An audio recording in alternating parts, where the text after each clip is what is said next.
Welcome back to another new video in SD Bio, Life with Life Science.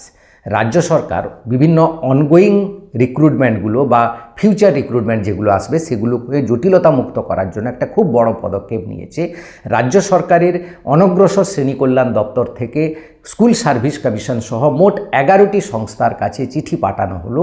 চিঠি পাঠিয়ে জানতে চাওয়া হলো যে বিগত সরকারের যে 3টি স্টেপে যে রিক্রুটমেন্টগুলো হয়েছে সেই রিক্রুটমেন্টগুলোর সমস্ত তথ্য, কোন 100 পয়েন্ট রোস্টার মানা হয়েছে কিনা, কত পদে কত রিজার্ভেশন রাখা হয়েছে, 7% না 17% ওবিসির ক্ষেত্রে, সেই সমস্ত তথ্য কিন্তু চাওয়া হয়েছে।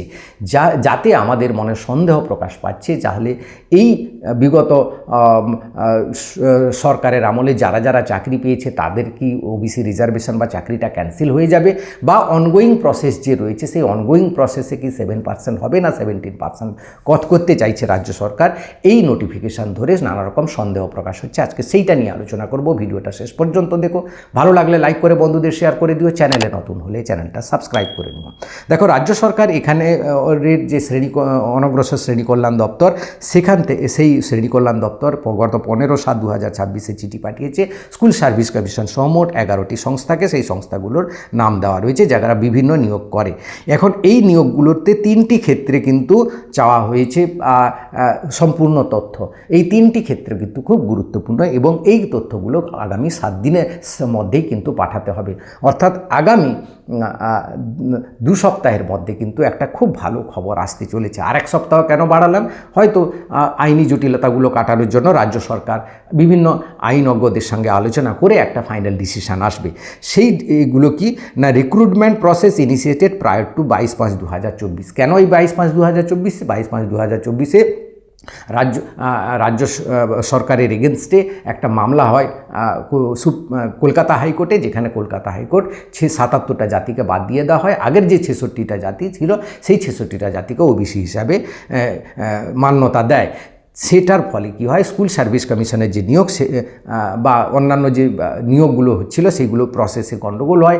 তারা সুপ্রিম কোর্টে যায়। সুপ্রিম কোর্টের গুরুত্বপূর্ণ অবজারভেশন দেয়। সেখানে তারা বলে যে একটা রাজ্যের ক্যাবিনেটের ডিসিশান নেওয়া, একটা ওবিসি সংক্রান্ত ডিসিশানকে বিল করে কীভাবে একটা কলকাতা হাইকোর্ট এটাকে স্টে করতে পারে বা ক্যান্সেল করতে পারে। কলকাতা হাইকোর্টের ক্যান্সেল করার ক্ষমতা নেই এবং কলকাতা হাইকোর্টকে স্টে দেয়, যার ফলে পরবর্তী কেসগুলোতে কি হয় না, বিভিন্ন সেই রিজার্ভেশন কোটা অনুযায়ী নিট বা অন্যান্য বিভিন্ন মেডিকেল লাইনে বা কলেজে ভর্তি শুরু হয়ে যায় এবং সেই নিয়ম ধরে আবার কিন্তু নোটিফিকেশান হয় কিসের না, স্কুল সার্ভিস কমিশনের বিভিন্ন দপ্তরের।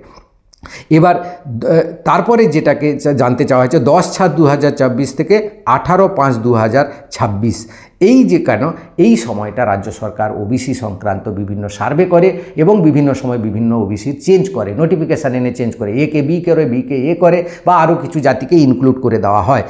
তার ফলে এই সময়গুলোতে সেই জাতিগুলো কারা রয়েছে, কোন পদে রয়েছে, কিভাবে রয়েছে, 100 পয়েন্ট রোস্টার ধরে হয়েছে কিনা তার তথ্য চাইতে বলা হয়। লাস্ট হচ্ছে সবচেয়ে গুরুত্বপূর্ণ, যেখানে রিক্রুটমেন্ট প্রসেস ইনিশিয়েটেড আফটার 18/5/2026, অর্থাৎ 18/5/2026 এই রাজ্য সরকার নতুন বিল আনে। সেখানে ওবিসিকে 7% করা হয় এবং সেখানে 66টা জাতিকে মান্যতা দেওয়া হয়, 77টা জাতিকে বাদ দিয়ে দেওয়া হয়। এরপরে কি বিভিন্ন সংস্থাতে যে রিক্রুটমেন্ট প্রসেসে ইনিশিয়েটিভ নিয়েছে সেই সম্পর্কে তথ্য চাওয়া হচ্ছে এবং এই তথ্যগুলো 7 দিনের মধ্যে জমা দিতে বলেছে। অর্থাৎ রাজ্য সরকার চাইছে একটা কনক্রিট ডিসিশান নিতে, যার ফলে এই তথ্যগুলো তার কাছে এলে সে বিভিন্ন আইনজ্ঞর সঙ্গে আলোচনা করে একটা কনক্রিট ডিসিশানে আসবে যে অনগোয়িং প্রসেসে 7% হবে কি না 17% হবে। এখানে খুবই গুরুত্বপূর্ণ, দেখো 18/5/2026 ক্ষেত্রে মেনশান করে দেওয়া হয়েছে 7% আছে কি না সেটা দেখতে। বাকিগুলোতে 7%-এর কথা উল্লেখ করা নেই। কেন নেই? তখন যে রাজ্য সরকার ছিল সে 17% ধরে দিয়েছিল, তো সেই 17% ধরেই তথ্যটা কিন্তু চাওয়া হয়েছে। এতে প্রমাণিত হয়ে যায় না যে 70%টা বাদ চলে যাবে, কারণ আবার সেই বলছি সুপ্রিম কোর্টের অবজারভেশন, কোনো একটা রাজ্য সরকারের ক্যাবিনেটে তৈরি করে মিটিং হয়ে যে 70 মানে যে ডিসিশানটা নেওয়া হয় বা যে বিলটা আনা হয় সেই ধরে যে রিক্রুটমেন্ট হয় সেটা অন্য একটা রাজ্য সরকার এনে সেই রিজার্ভেশনটা কমিয়ে দিয়ে আগেরটাকে ক্যান্সেল করে দিতে পারে না বা অনগোয়িংটাকে ক্যান্সেল করে দিতে পারে না। অত সহজ হবে না, নাহলে আবার কিন্তু সুপ্রিম কোর্টে যাবে, আবার সেরকম কিছু একটা ব্যবস্থা মানে একটা জটিলতার মধ্যে যাবে। তাই সেগুলোকে বাদ দেওয়ার জন্য যে এই নোটিফিকেশান নয়, এই নোটিফিকেশান হচ্ছে সমস্ত তথ্যটা সঠিকভাবে নিয়ে নেওয়া এবং সেই পয়েন্ট ধরে ধরে হয়েছে কিনা, যাতে পরবর্তী রিক্রুটমেন্টগুলো বা সেই রিক্রুটমেন্টগুলো ভবিষ্যতে আবার কোথাও আইন জটিলতায় গিয়ে আটকে না যায় বা এই রাজ্য সরকারকে বিব্রত না হতে হয় বা সমস্যায় পড়তে না হয়। তার জন্য কিন্তু এই পদক্ষেপ অত্যন্ত গুরুত্বপূর্ণ পদক্ষেপ।